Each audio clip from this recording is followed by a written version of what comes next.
എല്ലാവർക്കും നമസ്കാരം.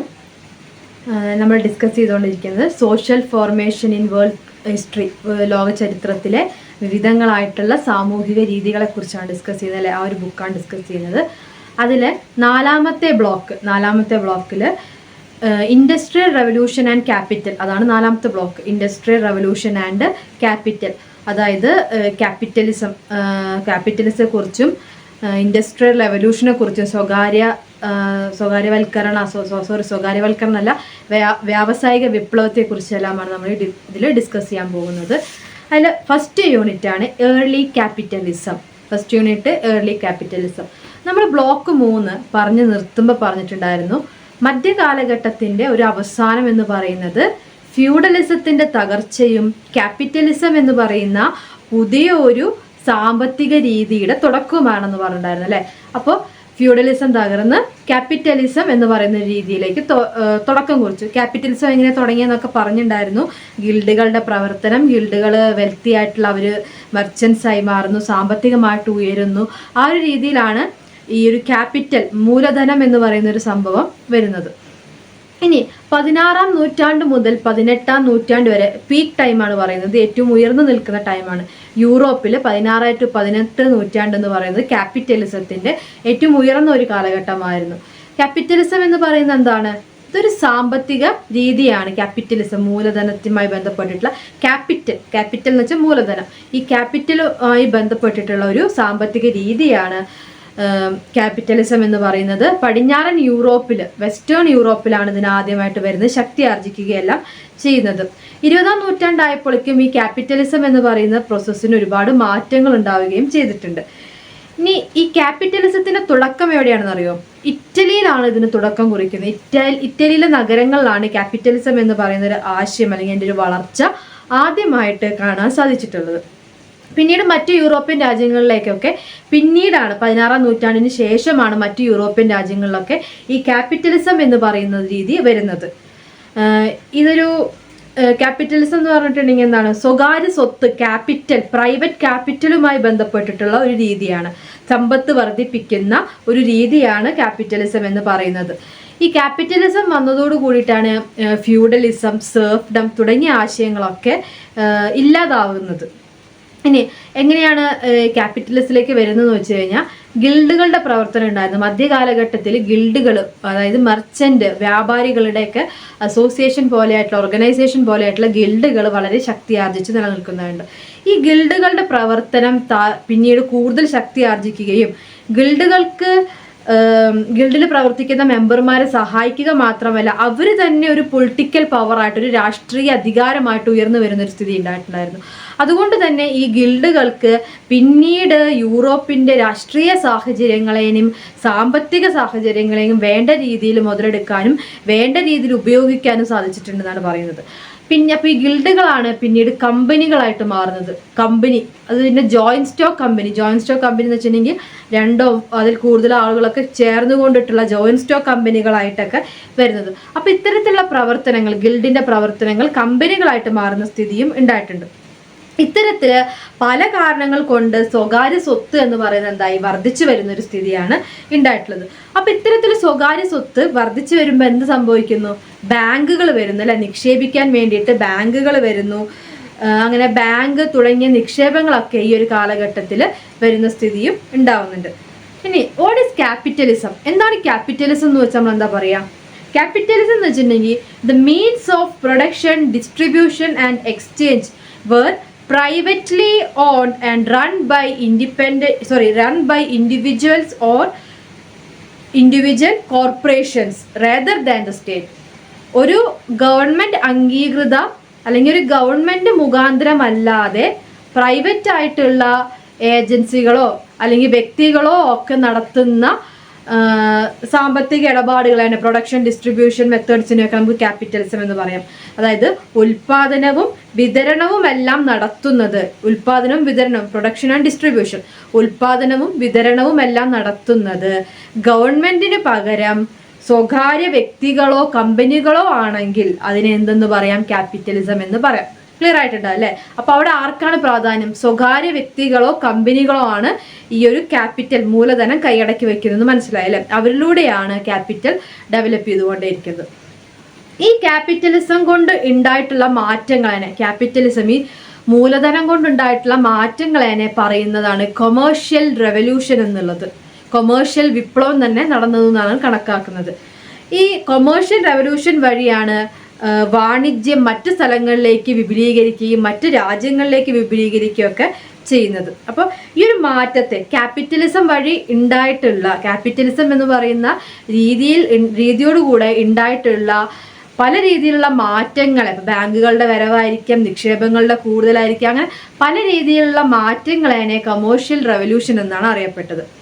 ഇനി ഇതിൻ്റെ ഒരു ഹിസ്റ്ററി എടുത്ത് നോക്കുകയാണെങ്കിൽ മധ്യകാലഘട്ടത്തിന്റെ അവസാനം നമ്മൾ പറഞ്ഞു ഫ്യൂഡലിസത്തിന്റെ തകർച്ച സംഭവിച്ചു എന്നൊക്കെ പറഞ്ഞല്ലേ.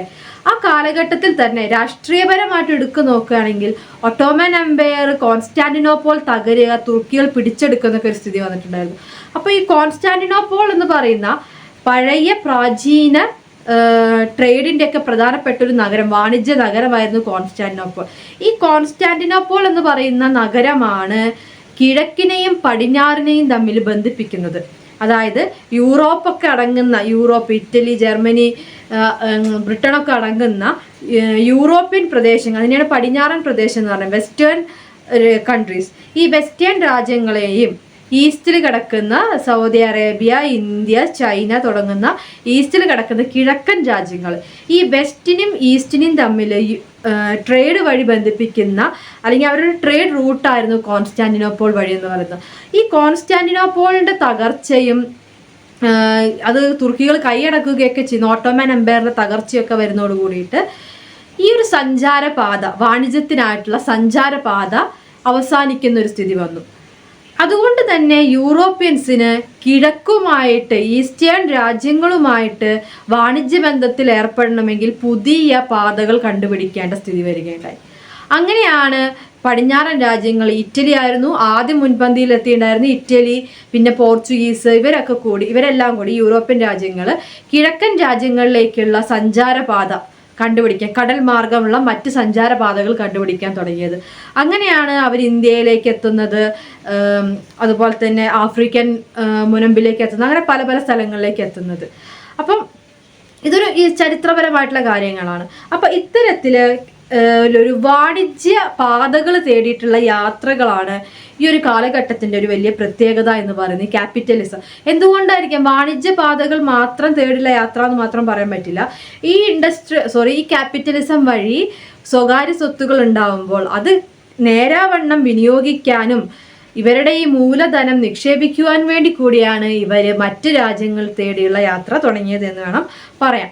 ഇനി ഇവർക്ക് യൂറോപ്യൻസിന് ഈ യാത്ര വളരെ എളുപ്പമായിരുന്നു. കാരണം എന്താ, എളുപ്പം മീൻസ് അവർ കോമ്പസ്, വടക്കു നോക്കി യന്ത്രം, അതുപോലെ ശാസ്ത്ര രംഗത്ത് ഒരുപാട് പുരോഗതി ഇവർ വരുത്തിയിട്ടുണ്ടായിരുന്നു.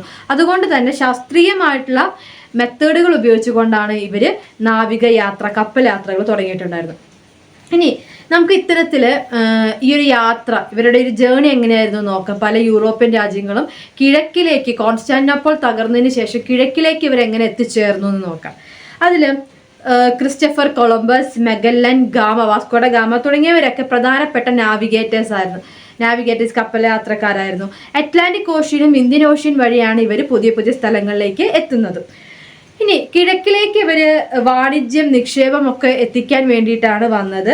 അതിനെ കൊമേഴ്ഷ്യൽ റെവല്യൂഷനെ കുറിച്ച് നമ്മൾ പറഞ്ഞു. അത് വഴിയിട്ട് ഒരുപാട് പുതിയ ഉൽപ്പന്നങ്ങൾ, ടൊബാക്കോ, ടീ, കോഫി തുടങ്ങിയ പുതിയ ഉൽപ്പന്നങ്ങൾ കണ്ടെത്തുകയും ചെയ്തിട്ടുണ്ടായിരുന്നു. അപ്പൊ ഇതിന്റെ വാണിജ്യവും ഇവർ ഈ യാത്രയിലൂടെ ഉദ്ദേശിക്കുന്നുണ്ട്. അപ്പൊ ഇതായിരുന്നു അതിൻ്റെ ഒരു എന്താ പറയാ ക്യാപിറ്റലിസത്തിന്റെ ആ കാലഘട്ടത്തിൽ ഉണ്ടായിട്ടുള്ള ഒരു ഹിസ്റ്റോറിക്കൽ സംഭവങ്ങൾ എന്ന് പറയുന്നത്. മറ്റ് രാജ്യങ്ങളിലേക്ക് നിക്ഷേപം എത്തിക്കാൻ, അത് അങ്ങനെയാണ് ഇവർ സ്വകാര്യ സ്വത്ത് മറ്റുള്ള സ്ഥലങ്ങളിലേക്കും കൂടെ എത്തിക്കാനുള്ള ശ്രമങ്ങൾ തുടങ്ങുന്നത്. പിന്നെ അടുത്തത് നമുക്ക് പഠിക്കാനുള്ള ഭാഗം economic strategies of mercantilism. Mercantilism സാമ്പത്തിക രംഗത്തെക്കുറിച്ചുള്ള കാര്യങ്ങളാണ്. ഈ മെർക്കന്റലിസം എന്ന് പറയുന്ന ആശയം അതൊരു സാമ്പത്തിക രാഷ്ട്രമാണ്. മെർക്കന്റലിസം എന്ന് പറയുന്നത് ഒരു സാമ്പത്തിക രീതി തന്നെയാണ്. അതായത് ഒരു വെൽത്തി ആൻഡ് പവർഫുൾ സ്റ്റേറ്റിനെ ഉണ്ടാക്കാൻ വേണ്ടിയിട്ട് നടത്തുന്ന സാമ്പത്തികപരമായിട്ടുള്ള ചില സ്ട്രാറ്റജീസ്, ചില തന്ത്രങ്ങളാണ് പറയുന്നത്. എന്തൊക്കെയാണ് സാമ്പത്തിക തന്ത്രങ്ങൾ എന്ന് പറയുന്നത്? അത് ബുള്ളിയണിസം, പ്രൊട്ടക്റ്റനിസം, ദെൻ കൊളോണിയലിസ്റ്റ് എക്സ്പാൻഷൻ, ഇങ്ങനത്തെ 3 തന്ത്രങ്ങളാണ് പറയുന്നത്. അപ്പോൾ മെർക്കന്റലിസം എന്ന് പറഞ്ഞാൽ പല രീതിയിലുള്ള സാമ്പത്തിക കാഴ്ചപ്പാടുകളിലൂടെ സമ്പത്തും സൈനികവും ശക്തി ആർജിച്ചുകൊണ്ട് രാജ്യം രൂപീകരിക്കുന്നതിനെ നമുക്ക് മെർക്കന്റലിസം എന്ന് പറയാം. എന്താണ്? Economic nationalism for the purpose of building a wealthy and powerful nation. ഒരു വെൽത്തി ആൻഡ് പവർഫുൾ സ്റ്റേറ്റിനെ നിർമ്മിക്കുന്നതിന് വേണ്ടിയിട്ടുള്ള സാമ്പത്തിക രീതിയാണ് mercantilism. For that different economic strategies were used. ഏതൊക്കെയാണ് ഡിഫറെൻറ്റ് എക്കണോമിക് സ്ട്രാറ്റജീസ് പറയുന്നത്? Bullionism, protectionism and colonialist expansion. ഈ 3 രീതിയാണ് പറയുന്നത്. അപ്പോൾ എന്താണ് മെർക്കന്റലിസം വെച്ചിട്ടുണ്ടെങ്കിൽ പല രീതിയിലുള്ള പലതരത്തിലുള്ള സാമ്പത്തിക രീതിയിലൂടെ അല്ലെങ്കിൽ കാഴ്ചപ്പാടുകളിലൂടെ സാമ്പത്തികവും സൈനികവുമായി ശക്തിയുള്ളൊരു രാജ്യം രൂപീകരിക്കുന്നതിനെയാണ് മെർക്കന്റലിസം എന്ന് പറയുന്നത്. നമുക്ക് ഡിഫൈൻ ചെയ്യാം. ഇനി നമ്മൾ എക്കണോമിക് സ്ട്രാറ്റജീസിൽ പറഞ്ഞു, ബുള്ളിയണിസം ഉണ്ടെന്ന് പറഞ്ഞു, പ്രൊട്ടക്റ്റനിസം ഉണ്ടെന്ന് പറഞ്ഞു, ദെൻ കൊളോണിയലിസ്റ്റ് എക്സ്പാൻഷൻ ഉണ്ടെന്ന് പറഞ്ഞു. ആദ്യം എന്താണ് ബുള്ളിയണിസം? ബുള്ളിയണിസം എന്ന് പറഞ്ഞിട്ടുണ്ടെങ്കിൽ വിലപിടിപ്പുള്ള വസ്തുക്കളുടെ ശേഖരണത്തിനെയാണ് പറയുന്നത്. ഗോൾഡ്, സിൽവർ തുടങ്ങിയ വിലപിടിപ്പുള്ള മൂല്യമുള്ള വസ്തുക്കളുടെ സംരക്ഷിച്ചു വെക്കുക, അതിനെ ശേഖരിച്ച് സംരക്ഷിച്ചു വെക്കുന്നതിനെയാണ് ബുള്ളിയണിസം എന്ന് പറയാം. ഇത്തരത്തിലുള്ള ശേഖരണം വഴി ഈ വിലപിടിപ്പുള്ള വസ്തുക്കൾക്ക് എപ്പോഴും മൂല്യം കൂടിക്കൊണ്ടേയിരിക്കും അല്ലേ. അതിനെ ശേഖരിച്ച് വെക്കുന്നത് വഴി എന്താണ് ക്യാപിറ്റൽ എന്ന് പറഞ്ഞ സംഭവം കൂടി വരുന്നതാണ്. ഇനി നെക്സ്റ്റ് ഒരു എക്കണോമിക് സ്ട്രാറ്റജിയാണ് പ്രൊട്ടക്റ്റനിസം എന്ന് പറയുന്നത്. PROTECTION, പ്രൊട്ടക്റ്റനിസം. ഇതെന്ന് പറഞ്ഞാൽ ഇൻഡസ്ട്രീസും മറ്റ് കൊമേഴ്ഷ്യൽ കാര്യങ്ങളൊക്കെ സംരക്ഷിക്കുന്നതിനെയാണ് പ്രൊട്ടക്ഷൻ എന്ന് പറയുന്നത്. ദെൻ നെക്സ്റ്റ് ഒരു സ്ട്രാറ്റജിയാണ് കൊളോണിയലിസ്റ്റ് എക്സ്പാൻഷൻ. കൊളോണിയലിസ്റ്റ് എക്സ്പാൻഷൻ എന്ന് പറഞ്ഞാൽ ഇത്തരത്തിൽ കിഴക്കൻ രാജ്യങ്ങളായിട്ട് അവിടെ കോളനികൾ സ്ഥാപിച്ചുകൊണ്ട് ഈ വെൽത്ത് കൃത്യമായിട്ട് നിക്ഷേപിക്കുകയും ട്രേഡ് നടത്തുകയും കോളനികൾ രൂപീകരിച്ചുകൊണ്ട് യൂറോപ്യൻസ് അവരുടെ ട്രേഡ് ആക്ടിവിറ്റീസ് നിലനിർത്തുന്ന ഒരു സ്ഥിതി ഉണ്ടായിരുന്നു. അപ്പോൾ കോളനി എന്ന് പറഞ്ഞാൽ കൊളോണിയലിസം നമുക്ക് ഡിസ്കസ് ചെയ്യാനുണ്ട്. അപ്പോൾ അതും കൂടിയാണ്. ഇതെല്ലാം ഉപയോഗിച്ചുകൊണ്ട് നടത്തുന്ന ഒരു രീതിയാണ് നമ്മൾ മെർക്കന്റലിസം എന്ന് പറയുന്നത്. ഇനി ഈ മെർക്കന്റലിസം കാരണം ഒരുപാട് സാമൂഹിക രാഷ്ട്രീയ മാറ്റങ്ങൾ ഉണ്ടായിട്ടുണ്ട്. നവോത്ഥാനം അഥവാ റിനൈസൻസ് അടക്കമുള്ള മാറ്റങ്ങൾ ഇതിന്റെ ഭാഗമായിട്ടാണ് വന്നിട്ടുള്ളത്. അതിനോടൊപ്പം തന്നെ പുതിയ പുതിയ സഞ്ചാരപാതകൾ, കിഴക്കിലേക്കൊക്കെയുള്ള യാത്രകൾ, നാവിഗേറ്റേഴ്സിന്റെ യാത്രകൾ, പുതിയ സ്ഥലങ്ങൾ തേടിയുള്ള യാത്രകൾ, ദെൻ പുതിയ വസ്തുക്കൾ, ഗോൾഡ്, സിൽവർ തുടങ്ങിയതിൻ്റെയൊക്കെ നിക്ഷേപം കൂട്ടിയിട്ടുണ്ട്. അതുപോലെ തന്നെ അങ്ങനത്തെ കുറേ കാര്യങ്ങൾ ഈ മെർക്കന്റലിസം വഴി ഉണ്ടായിട്ടുണ്ട്. അതിൻ്റെ ഒരു ബാഡ് ഇഫക്ട്സ് എന്ന് പറഞ്ഞാൽ ബ്രിട്ടീഷുകാരൊക്കെ നിർമ്മിച്ചിട്ടുള്ള കോളനികൾ ഇന്ത്യനൊക്കെ കോളനിയാക്കി വെച്ചിട്ടുണ്ടായിരുന്നല്ലോ. അപ്പോൾ ബ്രിട്ടീഷ് കോളനിവൽക്കരണം, അടിമ കച്ചവടങ്ങൾ, സ്ലേവ് ട്രേഡ്, ഇതൊക്കെ വളരെ പീക്കിൽ നിൽക്കുന്ന ഒരു സമയമായിരുന്നു. അപ്പോൾ ഇതൊക്കെ അതിൻ്റെ ഒരു നെഗറ്റീവ് വശങ്ങളായിട്ട് നമുക്ക് കണക്കാക്കാൻ സാധിക്കും. അതാണ് മെർക്കന്റലിസം ആൻഡ് എക്കണോമിക് സ്ട്രാറ്റജീസ് എന്ന് പറയുന്നത്. നെക്സ്റ്റ് ഒരു ടോപ്പിക്കാണ് ഇൻഡസ്ട്രിയൽ റെവല്യൂഷൻ. എന്താണ് ഇൻഡസ്ട്രിയൽ റെവല്യൂഷൻ? വ്യാവസായിക വിപ്ലവം അല്ലെ, ഇൻഡസ്ട്രിയൽ റെവല്യൂഷൻ. 18ാം നൂറ്റാണ്ടിലെ യൂറോപ്പിൽ ഉണ്ടായിട്ടുള്ള ഒരു സംഭവമാണ് വ്യാവസായിക വിപ്ലവം അഥവാ ഇൻഡസ്ട്രിയൽ റെവല്യൂഷൻ എന്ന് പറയുന്നത്.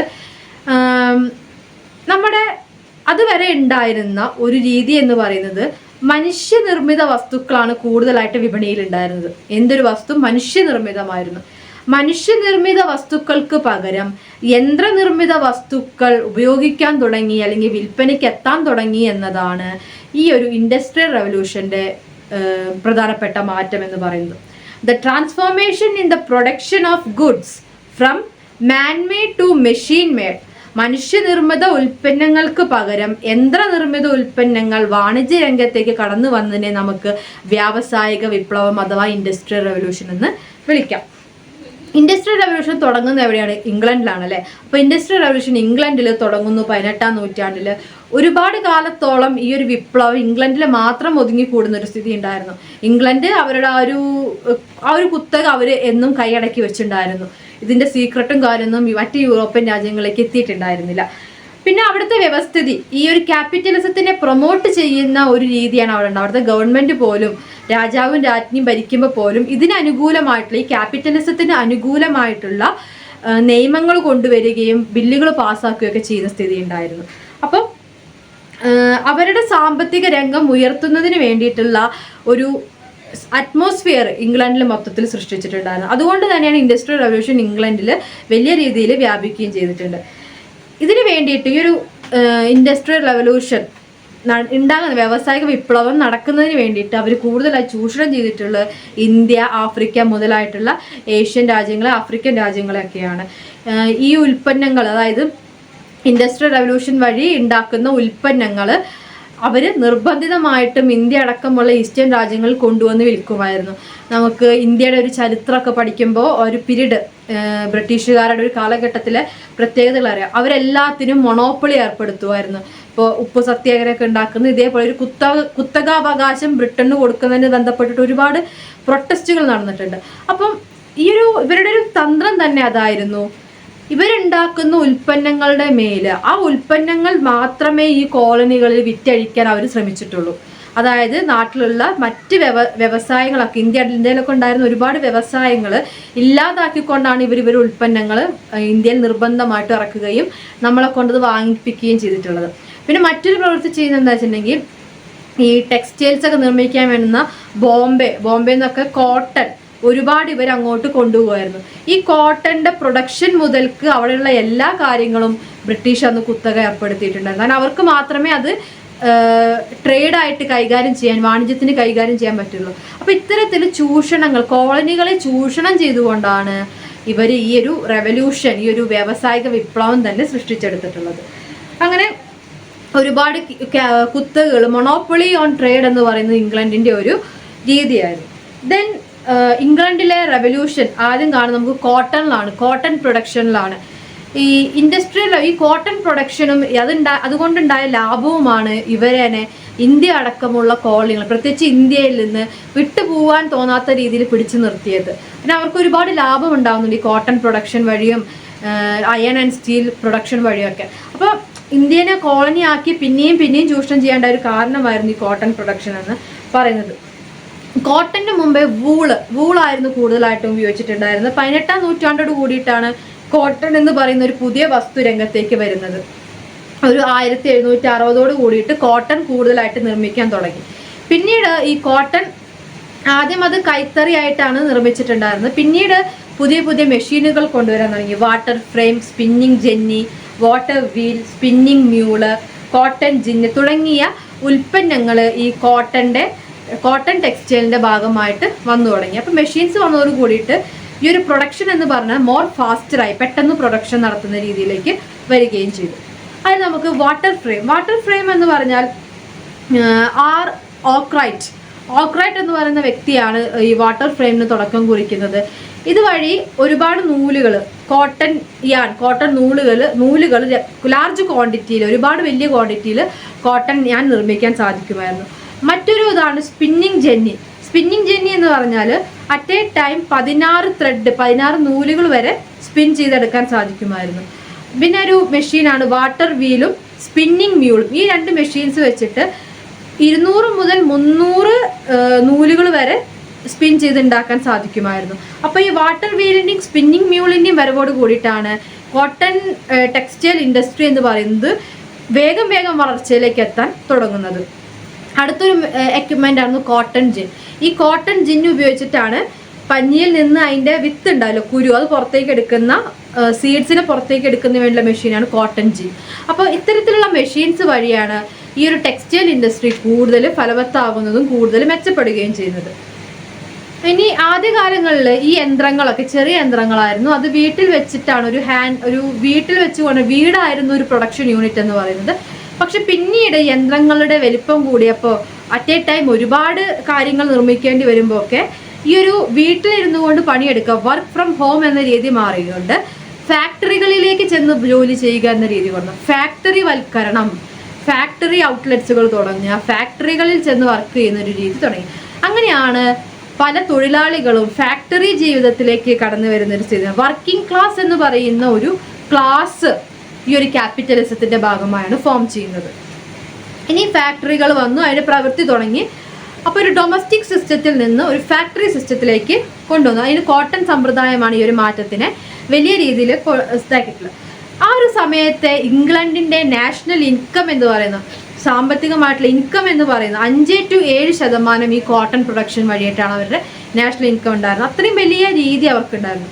പക്ഷേ ഈ ഒരു ഇൻഡസ്ട്രിയൽ റെവല്യൂഷനും കോട്ടൺ ടെക്സ്റ്റൈൽ ഇൻഡസ്ട്രി, പുതിയ മെഷീൻസിന്റെ വരവും ഒക്കെ കൂടെ ഉണ്ടായിട്ടൊരു മാറ്റം എന്നിട്ടുണ്ടെങ്കിൽ അവിടെ തന്നെ ഉണ്ടായിരുന്ന കൈത്തറി നെയ്ത്തുകാരനെ ഇത് ഒരുപാട് നെഗറ്റീവായിട്ട് ബാധിച്ചിട്ടുണ്ടായിരുന്നു. അവരുടെ ഉൽപ്പന്നങ്ങൾക്ക് യാതൊരുവിധ വിലയും കിട്ടാത്തൊരു സാഹചര്യം ഉണ്ടാവുകയും ചെയ്തിട്ടുണ്ട്. അത്തരത്തിൽ കൈത്തറി തൊഴിലാളികൾ പൂർണ്ണമായിട്ടും പുറത്താവുകയും ഈ കൈത്തറി തൊഴിലാളികൾ നിർബന്ധിതമായിട്ടും ഫാക്ടറികളിൽ ജോലി ചെയ്യണം എന്നൊരവസ്ഥ വരികയും ചെയ്തു. ഈ ഫാക്ടറിയിൽ ജോലി ചെയ്യുമ്പോൾ വളരെ കുറഞ്ഞ സാലറിയാണ് ഇവർക്ക് ലഭിക്കുകയും ചെയ്തിരുന്നത്. അതാണ് ഈ കോട്ടൺ അല്ലെങ്കിൽ ഈ കോട്ടൺ ടെക്സ്റ്റൈൽ ഇൻഡസ്ട്രിയുമായി ബന്ധപ്പെട്ടുണ്ടായ റെവല്യൂഷൻ എന്ന് പറയുന്നത്. ദെൻ മറ്റൊരു റെവല്യൂഷൻ ആയിരുന്നു revolution in iron and steel industry. Iron and steel industry 1814 കൂടിയിട്ടാണ് ഈ അയേണിൻ്റെ ഒരു രീതികളോ അയൺ കൊണ്ടുള്ള ഉൽപ്പന്നങ്ങളും ഇതൊക്കെ കൂടി വന്നത്.